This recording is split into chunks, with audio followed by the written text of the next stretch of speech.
So Sonic Superstars recently launched, and I just gotta say, I'm so shocked at how much Sonic content we've been getting lately. It hasn't even been a year since Sonic Frontiers launched, and it hasn't even been a month since the final Horizon dropped, and we already have a brand new 2D classic Sonic game? That's insane. So yeah, when Sonic Superstars got announced earlier this year at Summer Game Fest, I was very excited. What is going on? Sonic Superstars! So, rumors were going around of a new 2D Sonic game, and while Superstars wasn't what I imagined that to be, or really what anyone imagined it to be, I was still very excited about this game. Later on, we got hands-on impressions from people who played the game, saying that the gameplay and level design were on par with the classic games. Add on a multiplayer mode and a T-Lopes and Jun Sonoy composed soundtrack, and this game was looking really good. So, the game was finally released, and I played everything it has to offer. Is it good? Well, let's find out.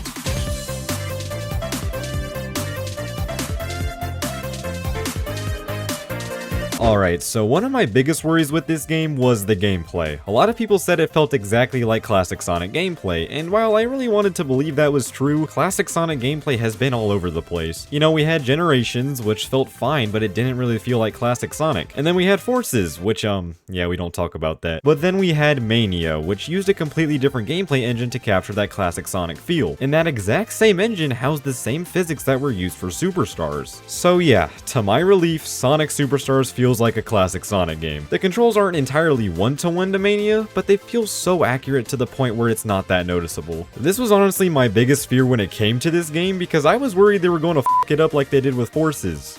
Or even worse. Sonic 4. Sonic Superstars has a total of 12 zones to run through, which sounds like a lot, but to be honest, I ran through all of these zones in around 2 hours or so. They're not bad by any means, but they're really short at times. It doesn't help that some of these zones only have one act, which kind of baffles me because some of these zones have 3 acts. Like, why couldn't they balance it better? The zones themselves are pretty good. I mean, they're not anything too special, and to be honest, some of them are kind of forgettable, but they're all unique. Kinda. Listen, I know it's hard to make completely new zones for a game like this, but some of these zones are damn near identical to levels in other games. Some of them were actually unique though, and pretty fun at that. We start off in Bridge Island Zone, and this is a pretty good first impression of the game. I mean, at least it's not Green Hill. Then we have Speed Jungle, which, yeah, this is definitely my favorite zone. I mean, speed is in the name. You go so damn fast in this level, it's unreal. Then we get to Sky Temple Zone, which is a little slow at times, but it's pretty cool. It's like a mix of Sky Sanctuary and Sky Road from Sonic Lost World if you ask me. Then we have Pinball Carnival, which Act 1 is not really that good. This is just your generic Sonic pinball stage. But Act 2 is really cool because it has this haunted theme park aesthetic, and you can ride on roller coasters and shit. Then we have Lagoon City, which is basically the sequel to Hydro City, and it's pretty fun, just didn't really stand out in terms of aesthetic. Sand Sanctuary Zone is alright I guess, but it just feels like Sandopolis from Sonic 3 if I'm being completely honest. It's not bad, but it's not different. Press Factory is a pretty cool one, as the second act has a really fun gimmick which we'll get into later. Golden Capital had cool ideas, but the level design in this one is god-awful, especially in Knuckles' act, because for one, the stage gimmicks are annoying, and for two, the level design doesn't have any moments where you can go fast. Cyber Station was a zone that I was really excited to play, but unfortunately, it just kinda came and went. The aesthetic is really cool, and the stage gimmicks are really fun, but it only has one act that lasts for around 5 minutes, and then it's over. Then we have Frozen Base Zone, which is literally just Frozen Factory from Sonic Lost World, but I mean, it was pretty okay. The second act was garbage though. Egg Fortress is the final zone of the main game, and it has really fun mechanics which we'll get into later. The level design was also one of my biggest worries, and I mean, it actually ended up being pretty good. Now, is it perfect? No. It's not nearly on the same level as a game like Mania or Sonic 3, but the level design in Superstars is still really good and allows the whole classic Sonic idea of having speed as a reward to shine. The level design has a good balance of both platforming sections and segments where you can just take off at top speed. And while I do like a lot of speed in my Sonic games, it is nice how Superstars balances the two ideas very effectively. There are very few instances where the level design just gets boring because there's simply a lot of variety. The platforming is fun and challenging, and then you get to go fast as a reward. The environments are also really well designed and look really beautiful, and hell, you can even see the other characters doing stuff in the background. That's a really nice touch. Every zone also has unique stage gimmicks that either make or break the level design, honestly. Some of them are really fun to mess around with, like the rail grinding in Speed Jungle for example. In Press Factory Act 2, there's kind of a sense of urgency, as you have to press switches to prevent the stage from f***ing exploding. Egg Fortress Act 2 completely reverses what happened in Act 1, and that's just a really unique and fun idea. I mean, for Christ's sake, you can turn into a f***ing jellyfish in Cyberstation. But then we have levels like Frozen Base Act 2, which turns the game into this goofy-ass arcade shooter, and it's just not fun. I mean, at least it's not the final boss, though. And then we have Golden Capital, which, I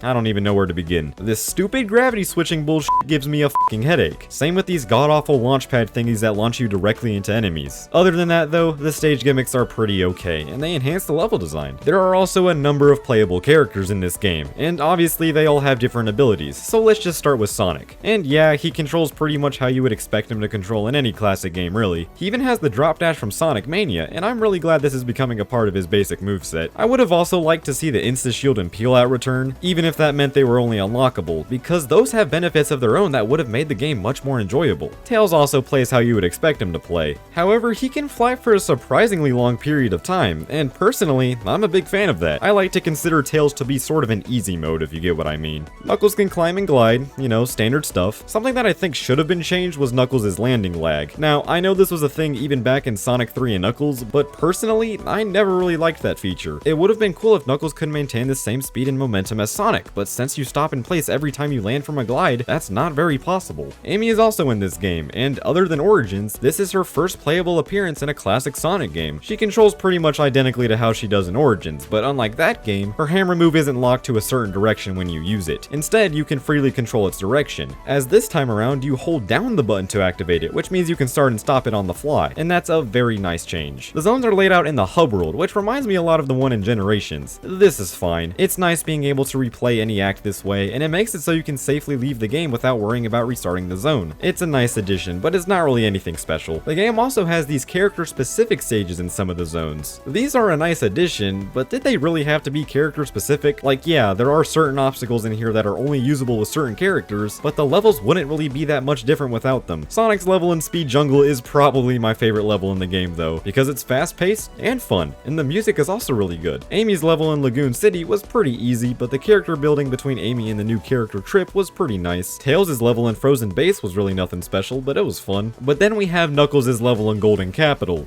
and yeah, let's just not talk about that. Like I said before though, these levels make it so some of the zones end up having 3 acts, which is so weird to me, because if they put these character levels in other zones, then every zone would have the same amount of acts. I don't know, man. Similar to Mania, this game also has 2 types of special stages. One type is accessed by jumping into a portal that appears above a star post, and these are very similar to Sonic 1 special stages. Why the Sonic 1 special stages? Why couldn't they bring back the Half Pipe or Blue Sphere stages? Thankfully, these levels only grant you coins for completion, which is this game's currency to buy items and stuff, but there were much better options out there. The actual Chaos Emerald challenges have you chasing emeralds by swinging off of these orbs, Sonic Boom style. Now, while these are pretty confusing at first, they're really not that difficult. All you have to do is cut off the emerald in its path, and you should be good. The only difficulty I had with these stages was actually finding them in the levels. As far as I can tell, there's only 1 special stage ring per act. I mean, sometimes these rings are in the open, but other times they're actually pretty hidden. And I mean, I guess that's the trade-off for having easy special stages. So the Chaos Emeralds in this game actually grant you a selection of power-ups, and that's honestly a really interesting idea, because in previous games, the only incentive to collect Chaos Emeralds was the reward of Supersonic. And while yes, that's still a thing in this game, it's cool that you get something new for collecting each emerald. First up, we have Avatar, which allows you to launch dozens of clones of yourself to attack enemies. I found myself using this one all the time to fight bosses, as the clones deal damage upon contact with anything. Then we have Bullet, which works a lot like Burst from Sonic Colors, because it allows you to launch in any direction, and this is very helpful when reaching high places. Speaking of reaching high places, Ivy allows you to do just that, as a vine grows below you so you can reach higher places. Water allows you to climb up waterfalls and swim underwater, which made Lagoon City Act 2 much more bearable. Slow allows you to slow down time, which really helped on those more difficult boss fights. And then we have Vision, which is honestly the weakest of them all, because it allows you to reveal hidden platforms and collectibles. And this wasn't really that useful, because there were only a few instances where I actually had to reveal new platforms. And then we have the extra power-up, which grants a unique ability for each character. character. It allows Sonic to homing attack, it gives Tails a cool tornado move, it allows Knuckles to punch enemies, and it gives Amy her hammer attack from Sonic Origins. If you couldn't already tell, the power-ups in this game help with both combat and exploration, and that is an amazing thing. Honestly, I wasn't expecting myself to use these too much, and yeah, they are completely optional, but it makes it actually fun to replay stages after you gain a new power-up to see stuff you missed. Collecting all of the Chaos Emeralds allows you to turn into your super form, which of course makes you faster and invincible. But yeah, the power-ups are such a welcome addition, and they give this game much more of an identity. Along with special stages, this game also has these fruit bonus levels in many of the zones. It's a nice addition, and these actually give you extra coins and whatnot. But yeah, with these stages, there are a total of 3 different types of bonus stages in this game. This game also has boss fights at the end of most of the levels, and I gotta say, the boss fights in this game are really a mixed bag. Some of them are really fun and actually challenging, while others are over in just a few seconds because you can just spam power-ups on them. Like the giant piggy bank in Golden Capital, for example. All you have to do is activate your avatar ability, run around, then boom, the boss is defeated. But apart from that, some of these bosses just drag on for way too long, as you just sit there waiting for their attacks to play out. The boss in Sand Sanctuary literally takes up half of the level because its attacks are so goddamn slow. And don't even get me started on the boss against Fang in Golden Capital. On the other hand, we have bosses like the ones in Cyber Station and Egg Fortress, which I found to be really challenging, and they were fun. I just wish they could have made every boss this way. Surprisingly, this game also has a pretty interesting story that doesn't really gain any importance until the very end of the game though, and to be completely honest with you, I'm still confused. Apparently, it has to do with Fang the Sniper and a dragon, and yeah, that's pretty much all I can tell you. But other than that, it's just your generic classic Sonic story, and it's more than fitting for this game. Graphically, this game looks really stunning. It has a bunch of bright and vibrant colors that burn your f***ing retinas. It's amazing. I think they did a good job of translating classic Sonic's art style into a 2.5D setting. Now let's talk about the music.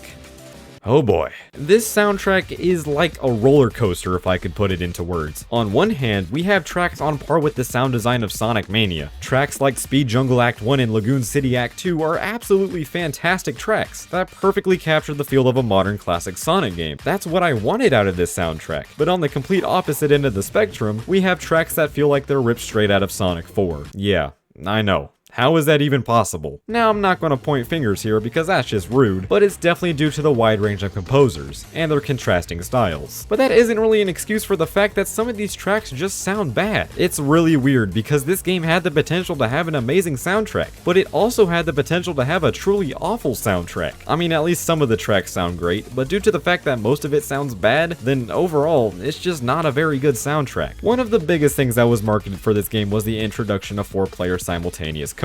Now, I only had the chance to try out 2-player mode, and I mean, it works fine enough. Of course, it's going to have some limitations, but for what it's worth, it gets the job done. It's just with the speed of this game, I don't really see how 4-player mode is possible, but hey, it seems that they made it work. This game also has a battle mode, which is also playable online. This mode has you doing a number of things, like shooting opponents with electric attacks, racing them to the finish, collecting stars, and much more. This mode is really fun, don't get me wrong. I just wish there was an online co-op mode in this game. I think it would be nice to be able to play through Superstars with a group of friends. That would be really cool. But the multiplayer modes in this game are pretty good, and battle mode gives you something extra to do when you're bored of the main game. An aspect that wasn't really touched on pre-release was the cosmetics. Now, there are numerous DLC skins you can get by doing things like pre-ordering the game, buying the deluxe edition, and much more. But there's also a shop where you can buy cosmetics for your robot character to use in battle mode. This is cool, but why aren't there skins for the actual characters that I can buy in the shop? It would have been nice to have skins that you could buy with coins, like Sonic with his soap shoes, Tails with his Sonic Boom look, or even Trip with her mask on. Oh yeah, Trip. So after you beat the main game, you unlock Trip as a playable character, and she even gets her own campaign. As far as her actual gameplay goes, she's like a mix of Sonic and Knuckles. She can scale walls, but she can also attach to ceilings. Along with that, she also has a double jump, which obviously makes platforming easier. She can even shoot fireballs with the White Emerald. Hell, as her super form, she even turns into a f***ing dragon that can both breathe fire and fly infinitely. So yeah, in my opinion, Trip is the best character in this game. But as I said before, she also has her own campaign, which consists of harder versions of every level. Now, the level design isn't really that good, as all it does is add more enemies and bottomless pits to make the levels more challenging. However, if you ask me, this is Sonic Superstars at its best. I'm so glad they added a harder difficulty to this game, because yeah, the base game is very easy. I found myself actually raging on Trip's final boss against Fang, because because it actually takes time to learn his attack patterns. I just wish we could play this harder difficulty as all of the characters. But yeah, Trip's inclusion is awesome, and it was a very pleasant surprise. But that's not all, my friends. After you complete Trip's story, you get to play the secret supersonic final boss, and this had no foreshadowing whatsoever. I was actually worried the secret final boss was going to be the end from Sonic Frontiers, as it actually shows up in the background of Egg Fortress Act 2, but no.